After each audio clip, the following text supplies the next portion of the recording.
bạn group như số của em ngày nay nó của em có để chấm này mình mới tiết tông ozone và chứng ozone ấy sự ném ném bom sau năng ca pra còn bạn phải dột đằng tông chúng mình được pra bẹp con chúng mình đã thả vào cho bộ ozone và các cái này nó cùng em còn nơi ở chấm này mình mới tiết tông chúng mình được biết tam đá tạt táo ozone nó bao nhiêu tận ca còn đấy error ឬក៏វាមានបញ្ហាខូចនៅប្រព័ន្ធកន្លែងណាមួយបាទអញ្ចឹងតាក់ទងជាមួយ ozone បាទអញ្ចឹងពុកម៉ែបងប្អូនតាក់ទងជាមួយនឹង ozone standard គឺតែតែមានការវិជា2ចាំបាច់ទី1គឺតាក់ទងជាមួយនឹង organizer ឬក៏ប្រភេទ generate ozone នេះហើយនឹងទី2គឺតាក់ទងជាមួយនឹង air pump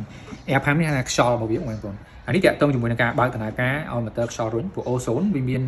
កម្លាំងខ្យល់រុញទៅអញ្ចឹងវាមាន motor ខ្យល់តាក់ទងជាមួយនឹងនេះគឺដុំ generate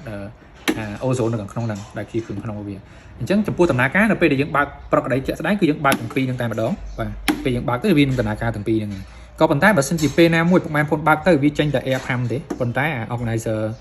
generate ozone នេះវា error ឬក៏វាអត់ដើរអាហ្នឹងវាបញ្ហានឹងមួយអញ្ចឹងពេលដែលពុកម៉ែបងប្អូនមានបញ្ហាបែបហ្នឹងមានតែខ្យល់ទេប៉ុន្តែអត់មានក្លិន ozone ទេអាហ្នឹងគឺទី1តាក់ទងជាមួយនឹងការ check ហើយនឹងទី2តាក់ទងជាមួយនឹង ozone របស់យើងវាមានបញ្ហាតាក់ទងជាមួយនឹងខ្សោយ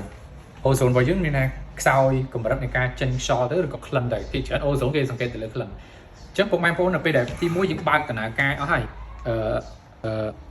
organizer ozone ក៏ដូចជា air pump ឲ្យបើកអស់ហើយក៏ប៉ុន្តែនៅពេលដែលក្លិនវាចេញមកតាមបរិមាណកន្លែង ozone out នេះ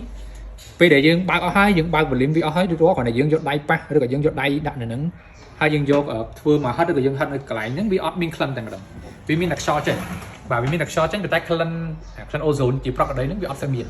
អញ្ចឹងអានេះវាបញ្ជាក់អំពីបញ្ហាតាក់ទងជាមួយនឹងដុំ generate ក្លិន organizer ozone នៅផ្នែកខាងក្នុងវាមានបញ្ហាអញ្ចឹងអាហ្នឹងជួសជុលវាងាយស្រួលពុកម៉ែបងប្អូនធ្វើការផ្លាស់ប្ដូរទៅលើដុំនោះទៅអញ្ចឹង ozone យើងដំណើរការប្រកដីមកវិញហើយអញ្ចឹងមានថា ozone សំខាន់បំផុតពីរគឺ motor ខ្យល់ហើយនឹង motor ដុំ generate ozone ហ្នឹងឬក៏ ozone organizer ហ្នឹងអញ្ចឹងគឺធ្វើឲ្យវាចេញនៅខ្យល់បូកជាមួយនឹងក្លិន ozone ហ្នឹងមកចូលទៅក្នុងទឹករបស់យើងដើម្បីបំលែងប្រតិកម្មក្នុងទឹករបស់យើងឲ្យទឹករបស់យើងមានគុណភាពល្អអញ្ចឹងអានេះតាក់ទងមួយចំណុចខ្លះតាក់ទងជាមួយការតាមដាន ozone របស់យើងឲ្យមានដំណើរការប្រកដីអញ្ចឹងបើមានបញ្ហា error ចេញពីចំណុចណាមួយដែលខ្ញុំបានរៀបរាប់ពុកម៉ែបងប្អូនអាច check បាទអញ្ចឹងដើម្បីឲ្យដំណើរការ ozone របស់យើងមានគុណភាពល្អហើយក៏ដូចជាដំណើរការល្អដើម្បីគុណភាពទឹករបស់យើងដែរបាទអរគុណច្រើន